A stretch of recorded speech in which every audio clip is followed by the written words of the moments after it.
Bine v-am găsit! Astăzi suntem în 15 mai.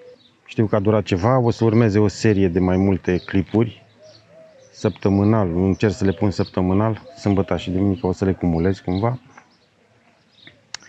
Astăzi vă voi arăta rezultatele altoirilor, cu bune și cu rele până la urmă.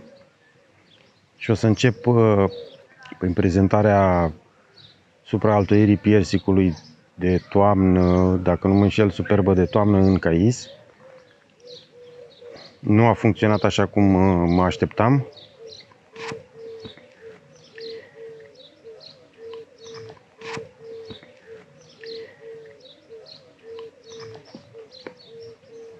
Altoii de superbă de toamnă cred că au fost afectați și de ciuruire. Mi-a apărut ciuruirea mult prea devreme în altoi și bășicare cu siguranță. Adică, practic, altoiul de unde a fost colectat el, pomul respectiv, a suferit și de ciuruire și de bășicare în anii precedenți. Motiv pentru care trebuie să am o grijă puțin mai mare. De asemenea, altoii care nu au prins, nu am ce să fac decât să las să crească lăstari din cais pentru a-i altoi ori în vară prin metoda Z, ori în toamnă prin metoda mugure dormind, ori în primăvară prin copulație, bănuiesc o să fie. De asemenea, după cum am spus și pe anii trecuți, George m-a dezamăgit atât de tare încât am spus de acum 2 ani tot am încercat să fac treaba asta. A trebuit să renunț la el.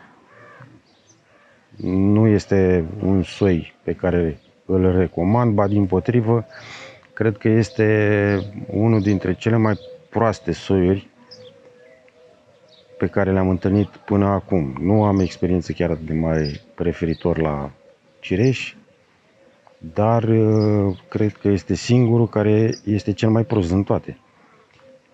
Drept urmare, a trebuit să-l supraaltoiesc cu alte soiuri. Am înțeles că sunt boambe, soiurile le am de la Vicențiu. Unul dintre soiuri nu a prins foarte bine, sper să reziste un singur lăstar. Cel de-al doilea, fiind alt soi, au prins toți 3. Am păstrat soiul Schena din ei, considerând că este și un bun polenizator. Face cireșele pe măsură, îmi plac. Astea chiar îmi plac. Ce nu mi-a plăcut?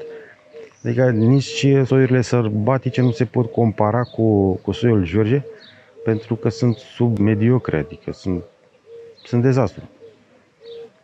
V-am arătat anul trecut, o să încerc să vă las un clip la final cu soiul George, pentru a nu vă lua țeapă și voi.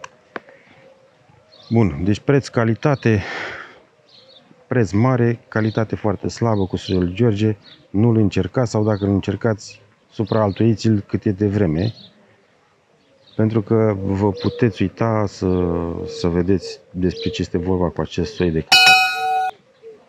Bun.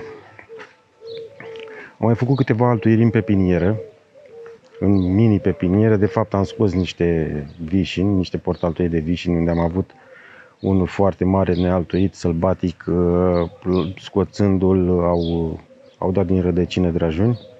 I-am mutat pe aceștia, urmând să îi altoiesc, bineînțeles, tot cu vișini. Aștept să dezvolte ramuri, un soi pe care l-am aici destul de ok, de vișini. Și bănuiesc că s-ar putea în primăvara anului viitor să mă apuc de el, să-l înmulțesc în pepinieră. De asemenea, în pepinieră am scos și câțiva drajuni de GF pe care am intenționat să-i altuiesc cu prun. Nu mai țin minte exact ce am pus, ori Stanley, ori Angelino, ori Early Queen. Nu mai țin minte exact. De fapt, câțiva GF am altuit cu Stanley și cu grasul românesc.